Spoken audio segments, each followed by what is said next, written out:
필립 골드버그 주한 미국 대사 김정은의 말한다. 파워 인터뷰를 전해드리겠습니다. 국무부에서 유엔 대북제재 이행 담당 조정관을 지내 워낙 북한 문제에 밝은 그다. 다시 한번 말하지만 김정은과 그의 가족, 수행원들은 한반도에 대한 미국의 확장 억제 의지를 의심하지 말길 바란다는 언급에서는 일종의 비장함이 묻어났다. 골드버그 대사는 지난 1년 사이 한미의 워싱턴 선언 등을 성과로 꼽으며 두 나라가 앞으로도 많은 작업을 이어가야 할 것이라고 강조했다. 인터뷰 말미에는 한미동맹 관계의 기초에 많은 건축물을 지어냈다고 말하고 싶다며 앞으로도 우리의 계획대로 많은 건축물을 지어나가야 할 것이라고 비유했다. 그는 우크라이나 침공을 지속 중인 러시아에 대해 정상적인 국가가 아니다라고 일갈했다. 한국 정부에는 우크라이나에서 벌어지고 있는 일을 기억하는 것이 중요하다고 했다. 주한미국 대사로 부임한 지 1년 8개월이 지났다. 그 사이 가장 기억에 남은 경험은 무엇인가요? 가장 기억에 남는 일은 서울이 아니라 워싱턴에서 있었던 것 같다.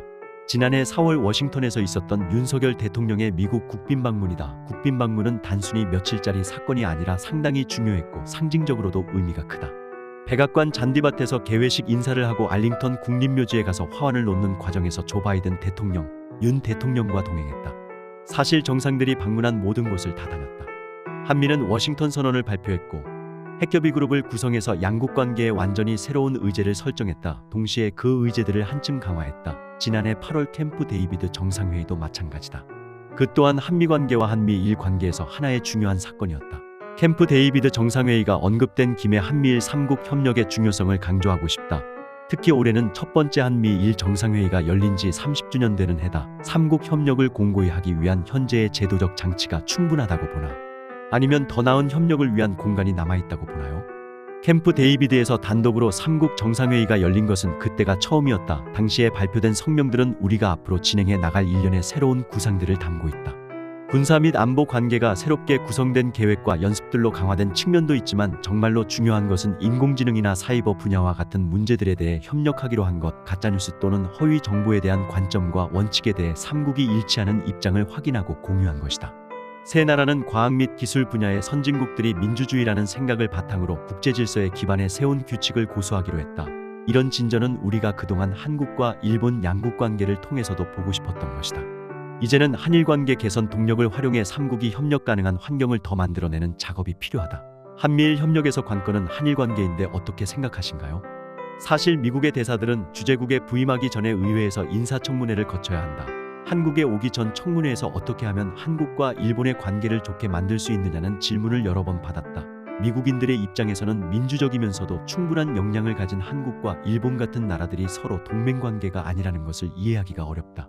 하지만 지금의 노력은 옳은 방향으로 가고 있는 조치다. 세 나라 모두 선거와 같은 상황을 거쳐 무난하게 3국 협력을 이어갈 것이라고 생각한다. 올해는 한미일 3국 협력과 관련해 어떤 일들이 추진되나요? 우리는 지금도 거의 매주 회의한다. 물론 정상회의와 같은 행사를 생각한다면 기대에 못 미치는 것일 수도 있다. 하지만 정상회의 외 다른 방식으로는 거의 모든 급에서 3국 협력 사업이 진행된다. 특히 우리는 AI를 주제로 자주 만나고 있다. 우리 스스로를 보호하면서 AI를 사용할 수 있는 능력을 보다 발전시키기 위한 틀을 구성하고자 협력 중이다. 최근에 3국 장관들은 브라질에서 열린 주요 20개국 외교장관회에 참석을 계기로 외교장관 회의를 가졌다. 이런 일은 항상 일어나고 있고 앞으로도 계속될 것이다. 3국 협력은 끊임없이 일어남으로써 자신감을 더 쌓을 수 있다. 한국 사람들에게 강조하고 싶은 것은 경제적으로나 안보 측면에서나 3국 협력은 모두에게 유익하다는 것이다. 예를 들어 일본이 한국을 상대로 취한 호혜적 조치 중 하나가 한국을 수출통제국 명단에서 제외하거나 한국을 우선 무역상 대국 명단에 다시 올리는 것이었다. 그것은 우리 기업에 도움이 되고 기업 활동을 하는 데 있어 더 큰 자신감을 부여한다. 다시 말하지만 많이 알려진 것과 같이 한국과 일본 간에 여전히 때때로 제기되는 문제들, 영토 문제나 역사적 문제들은 충분히 관리될 수 있다. 내가 생각하기에 한일 양국의 지도자들은 그렇게 해나가기로 결심했다. 북한의 최근 연속적인 도발에 대해서는 어떻게 보나요? 북한은 아마도 국제사회를 속이는 방식으로 또 외부 세력으로부터 지원받는 방식으로 각종 무기체계를 개발 중인 것 같다. 그들이 가진 모든 자원을 투입하더라도 성과가 그렇게 크지는 않다는 점 또한 여실히 드러나고 있다. 북한은 사이버 해킹을 통해서 남의 자산을 훔치고 해외의 근로자를 파견하는 등 모든 불법 활동을 군사 프로그램 개발에 동원하면서 정작 굶주림으로 고통받는 북한 주민은 보살피지 않는다. 많은 북한 주민들은 영양실조 상태에 빠져있고 표현의 자유와 권리 없이 살고 있다. 만약 자신의 의사를 표현하면 죽는 것만큼이나 매우 어려운 상황에 놓인다. 북한 정권은 아마도 계속해서 그렇게 할 것이다. 북한 문제를 해결하기 위해 미국은 어떤 노력을 하고 있습니까? 북한이 대화에 관심을 보이지 않는 상황에서 우리는 한국의 안보에 대한 굳건한 지지를 보여주기 위해 확장 억제 강화를 약속했다. 다시 한번 강조하지만 특히 북한 주민들과 그의 가족, 수행원들이 미국의 확장 억제 의지를 의심하지 않길 바란다. 또 내가 말할 수 있는 것은 북한이 미국의 의지를 믿는다면 남한의 사람들도 믿을 수 있다는 것이다. 우리가 여기에 있다는 것을 말이다. 우리는 이 나라를 지키기 위해 한국의 많은 파트너와 협력할 것이다. 한미동맹이 그만큼 철통 같다고 자신 있게 말할 수 있다는 것인가요? 물론이다. 우리는 의심할 여지 없이 그렇게 말한다. 수천 명의 군 장병과 그들의 가족은 한국에 그냥 와 있는 것이 아니다. 이곳에는 군인뿐 아니라 온갖 부류의 미국인들도 함께 살고 있다. 우리가 단지 역사적인 이유 때문이 아니라 현재에 깊이 헌신하고 있다는 사실을 확신해야 한다고 생각한다. 러시아가 우크라이나를 침공한 지 2년이 지났다. 미국은 한국이 우크라이나 전쟁을 끝내기 위해 뭔가를 더 하기를 기대하나요? 한국은 인도적 지원에 대한 약속을 했고 이미 많은 것을 하고 있다고 생각한다. 전후 재건 약속과 같은 생각을 가진 민주주의 국가 편에 서서 우크라이나에서 무슨 일이 일어나고 있는지 기억하는 것이 중요하다고 해두겠다.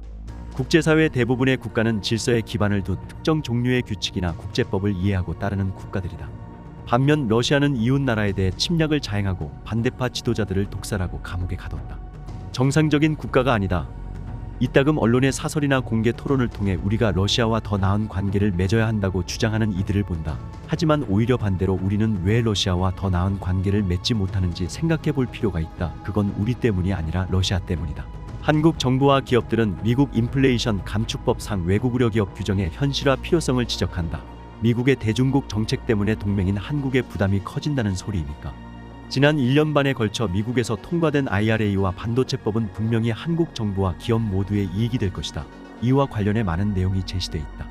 IRA의 경우를 살펴보면 한국 배터리 회사들은 IRA를 기반으로 미국에 많은 투자를 하고 있고 한국 기업들이 IRA로부터 받을 수 있는 혜택도 일부 있다. 반도체법의 경우도 마찬가지다. 일부 투자는 반도체법이 통과되기 전에 이미 계획됐다. 최근에 지나 러몬도 상무장관이 밝히기도 했지만 미국 내 반도체 투자를 장려하기 위해 제공하는 보조금을 받으려고 기업들이 제출한 투자 의향서가 600건이 넘는다. 한국 기업 중 몇 군데도 의향서를 써냈고 그 중에 일부는 실제로 보조금 지원을 받을 것이다. 그럼에도 현대차 같은 한국 기업들의 우려가 계속되는 것은 사실인데요. 처음에 IRA가 발효됐을 때 마치 현대차나 기아차가 만든 전기 자동차는 미국 내의 공장이 완공되고 그곳에서 출시될 때까지 세금 혜택을 받을 수 없는 것처럼 해석되면서 비판을 받았다. 그 때문에 우리는 한국의 파트너 및 동맹국들과 함께 모여 이 문제에 대해 논의하고 협상했다.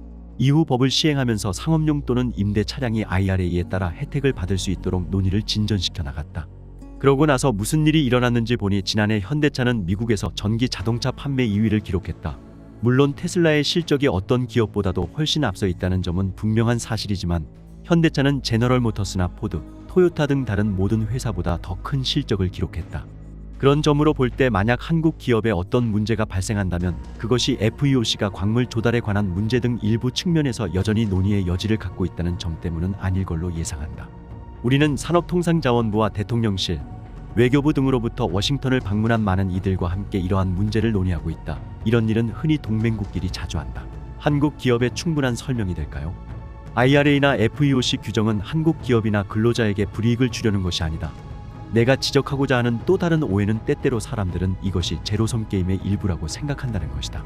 미국이 더 많은 제조업을 도입하면 한국에서는 제조업이 줄어들 것으로 생각하는데 전혀 그렇지 않다. 상호보완적이다. 윤 대통령은 최근에 삼성, SK와 함께 반도체 메가 클러스터 조성 계획을 발표했다. 평택과 화성 등 경기 남부 지역의 반도체 공정에 대한 투자가 4,500억 달러 규모로 이뤄지는 것인데 그에 비하면 미국에 이뤄지는 투자는 상대적으로 매우 적어 보일 정도다.